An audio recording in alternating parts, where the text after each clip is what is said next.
Hi friends, thank you so much for clicking on this video. Today I'm going to show you how I get this big, wavy, volumized hair look using very minimal products because I don't like to clutter up my bathroom and I also am kind of lazy. So yeah, stay tuned, keep watching. I'll show you how I get my hair to do all of this. Also, I would love it if you take a second to subscribe to my channel. We do mostly beauty related stuff over here. And just an FYI, if I disappear for a couple of weeks, it's because I have given birth. I am like 80,000 weeks pregnant, about to pop any second now. And it cannot come a moment too soon. But anyways, keep watching. I'm gonna tell you how to get this giant Texas-inspired, volumized, beachiness, slightly 80s, a little Shirley Temple-ish hairstyle. All right, so one of the first products you're going to use is gonna be your shampoo. And usually I was always the person who just kind of got whatever was, decently priced at the drugstore because I figure you put the shampoo on and then you immediately rinse it off. So I was always under the impression that it was better to spend your money on a conditioner rather than a shampoo because that doesn't really sit in your hair very long. However, I've just discovered this, and it's the Redken Acidic Bonding Concentrate Shampoo. I'm sure you've seen other people do YouTube videos on this, and that's actually why I bought it, because I am a sucker for I guess good advertisement. Anyways, but this is really great shampoo. To me, this feels almost like a clarifying shampoo. However, it doesn't strip your hair color at all, which is a reason why I kind of stayed away from clarifying shampoos before, because I felt like my color would fade pretty quickly. However, my color does not fade quickly at all using this, and I feel like my hair just feels lighter and less weighed down because it really cleanses so well. Now, at first I wasn't thrilled with the fact that you only get 10.1 fluid ounces, and this is a pretty pricey shampoo. I think it's about $30 if you buy it at Ulta. However, this lathers so nicely. A lot of conditioning shampoos I feel like don't really give a great lather, or rather you have to use a ton of shampoo to get a good lather. That's not the case with this at all. A little goes a long way, so I wouldn't let the fact that you get only 10 fluid ounces deter you from trying this out, because I really don't think you'll be disappointed. Now, the second product I use is a conditioner, very important, and I use the Olaplex No. 5. I've been using this for probably about 2 or 3 years now. I can't say enough good things about this conditioner, and also the entire Olaplex line is pretty outstanding. However, if you can only invest in one Olaplex product, which is understandable because they are pricey, I would definitely go with the No. 5. It's made the biggest difference in my hair for me. You can use this like a normal conditioner. You hop in the shower, shampoo, put this in, maybe shave your legs, and then rinse it out. Or you can actually put it in your hair, put it up in like a clip, hop out of the shower, go about your life, do your thing, and then hop back in maybe like 20-30 minutes later and wash it out. So it can be used as a regular conditioner or more as a conditioning hair mask, and it works great both ways. So those are all the products I use in shower, just 2 of them. And then I just use 2 styling products afterwards. And so the first one I put in my hair is this foamoluent from Aveda. It's sort of like their volumizing hair mousse, even though it's definitely more of a foam, as the foamoluent name would suggest. I've been using this for years.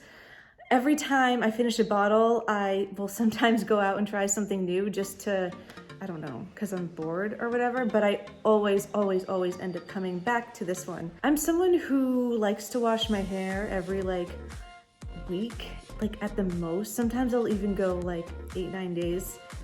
Ugh, I don't know if I should be admitting to that, but and this doesn't weigh down my hair at all. A lot of the other mousses that I've tried, my hair looks really volumized and great for 3 days, and then it just goes plop. That is not the case with this. It almost reacts to the oil in my hair and makes it more volumized as my hair gets dirtier. Ugh.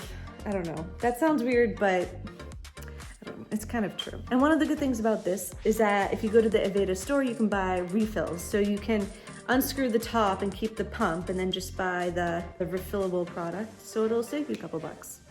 And the last thing I put on my hair is a leave-in conditioner treatment. This is another Olaplex product, number 6. It's the Bond Smoother. And yeah, this acts as a leave-in conditioner. This is good. I'm not like over the moon about this product. Like I said before, if you can only pick up one Olaplex product, I would go with the number 5 conditioner. But I bought this, and so I'm gonna use it. And it is pretty good. It's just like a standard leave-in conditioner cream. Yeah. So now I'm going to brush my hair out and show you how I apply those 2 products to my hair.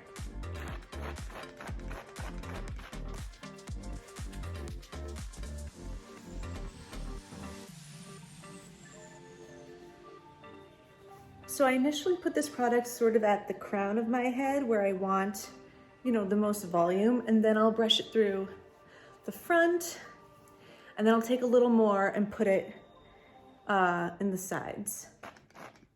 I've never used too much of this product, so keep that in mind. You can use it generously. And then I just take anything that's left on my hands and run it through the ends of my hair. Once that is done, I'll take some of this, just about that much. And I'll put that through like mid-shaft down. Okay, now we're ready to start blow drying. This is the blow dryer I use. Masterpiece Pro by 6 Cents. So I found this off of Amazon. It's a bit random. I mean, I've never heard the brand before. However, it's an amazing blow dryer. I love how it's compact and travel friendly, which is very important to me. Yeah, so on the back here, it has like a button if you want to use this like ion thing, which I hear is really good for anti-frizz, or you can turn it off. And then it has 2 heat settings and then 2 like blower strength settings. Now, because I have some lovely cowlicks going on at the front of my hair that I like to kind of like tame down a bit, I will blow dry the crown of my hair in the opposite direction. So if my cowlick likes to go this way, so I'm gonna blow dry it flat the opposite way.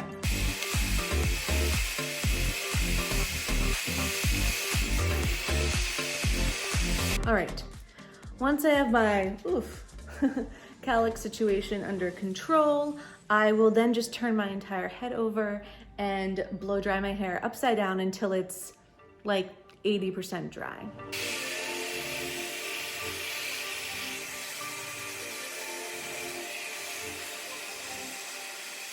All right, so now that my hair looks officially like straw, it's pretty much dried. I realized you couldn't really see what I did there. You're just gonna have to trust the fact that I flipped my head upside down and blew dry my hair. And the reason is because I'm wearing a crop top and I'm like 86 weeks pregnant and no one wants to see my naked belly right now. I don't even wanna see my naked belly right now. So now for the last step that I do, which solves this like straw situation going on here, is I use a curling wand. This is the Hot Tools Professional curling wand with the extra long barrel. I've had this for probably about 2 years now. It's great. Hot Tools has some really fantastic products. It heats evenly all the way through. It gets very hot. It goes up to 455 degrees.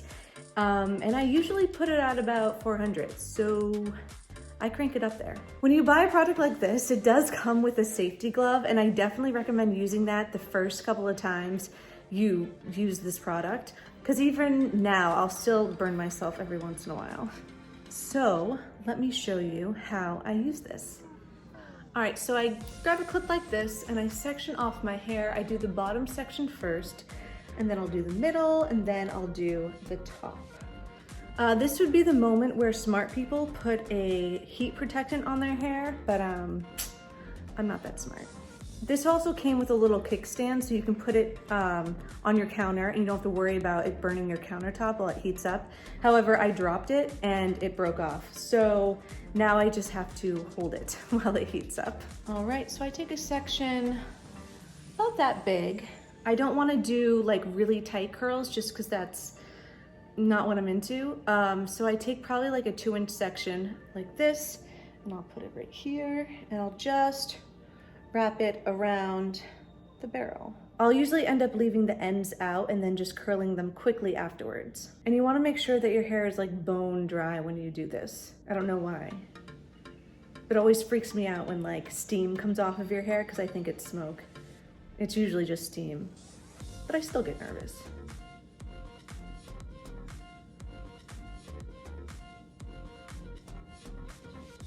All right, and there you go. A nice little curl, and then I just loosen it up a little bit so it doesn't get too Shirley Temple-y while it sets. And I just move on to the next section. Combing it out with my fingers, because it doesn't need to be perfect, because perfect is boring. And then we'll wrap it around like we did the last piece.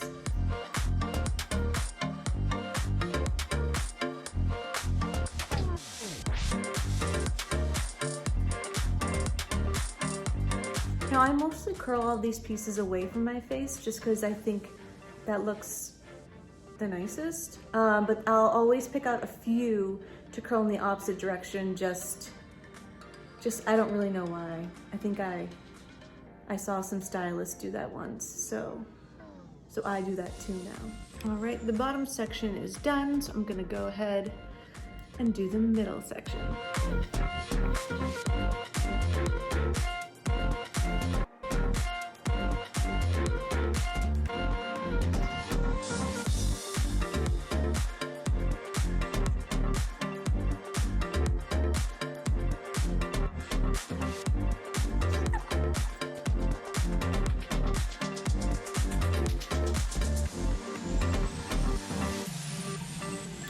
Time for the last section. Whew.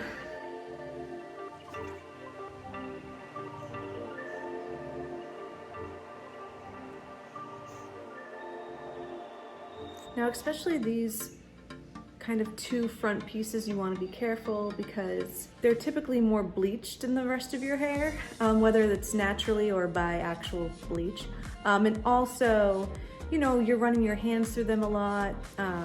So they're typically just a little more damaged and a little weaker than the rest of your hair. So you don't want to put heat on them for too long. And they really don't need a lot of heat because they take a curl very quickly. The very front piece I like to kind of get right as close to the root as possible without like burning my scalp.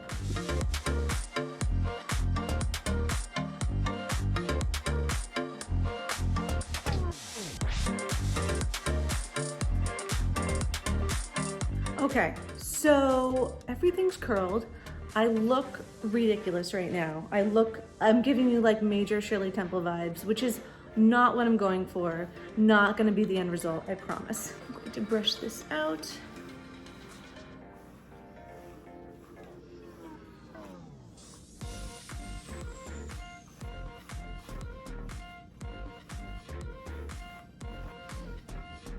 And just really play around with it with your fingers.